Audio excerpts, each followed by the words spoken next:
We all learned about the Industrial Revolution in school, but could something that big really ever happen again, given how advanced we are? Well, here to discuss that today and how it may affect us financially is a wealth strategist and tax attorney, Rebecca Walser. Good morning, Rebecca. Good morning, Natalie. Thanks for having me. We appreciate you being here. And the Industrial Revolution, I thought we were having a history lesson here. I know. But in a way, you're saying that, yeah, we need to look back to possibly look forward. Yeah.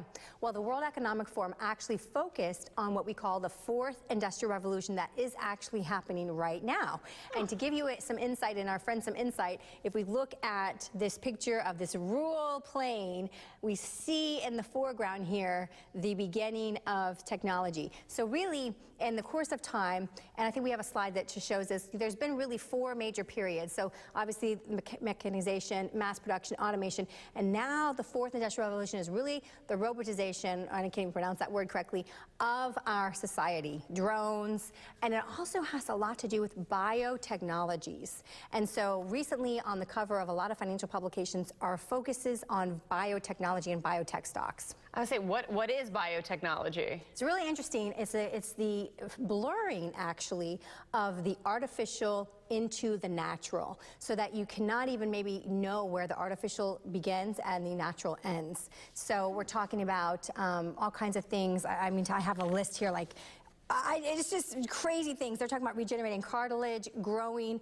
and returning hair to its original color, repairing degenerative discs, scar tissue removal in the lungs, attacking Alzheimer's. I mean, all of these things. And frankly, now from an economic perspective of our economy, we need new technology. We need some kind of burst of great new technology that's just going to shoot us into an economic recovery. So this is really necessary. But from a financial perspective, it really does have an impact. Well, I want to bring up two things real fast. Of course, you were talking about some of the health advances. Yeah. So how does this affect us in a health standpoint, and then you can be able to tie in finances to that? Exactly. That's the absolute question. So people think initially, well, this is great. I'm going to be able to fix this. I'm going to be able to fix that. These diseases there might be a cure for cancer potentially.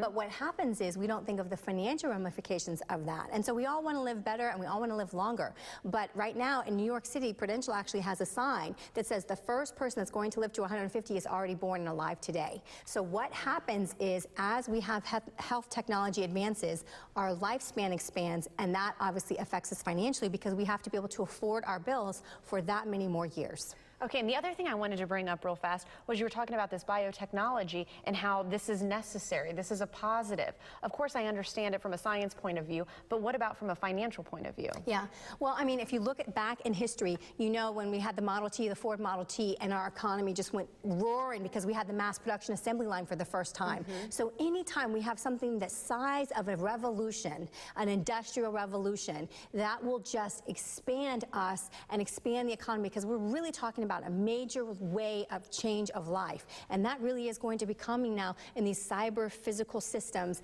these robotizations of life. And you know, I'm assuming there are people sitting at home watching us today, Rebecca, and they're like, okay, got it, that all sounds great, but how does this affect me? How does this affect my day-to-day life? What would you tell them? I would tell 20 and 30-year-olds to plan on a lifespan that extends beyond 100 years. And I would tell 40 and 50-year-olds that they need to plan for a 40-year trajectory and not a 30-year trajectory. At a minimum. Wow. And again, with all that planning comes a wealth strategist like yourself. That's right. So of course, give Rebecca a call. She can help break it down for you even more. And of course, there's her website, walserwealth.com, and her phone number, 866-92-WEALTH. Rebecca, as always, great information. Thanks for coming on and sharing your time. Thank you so much, Eileen. Love to be here. Thank you.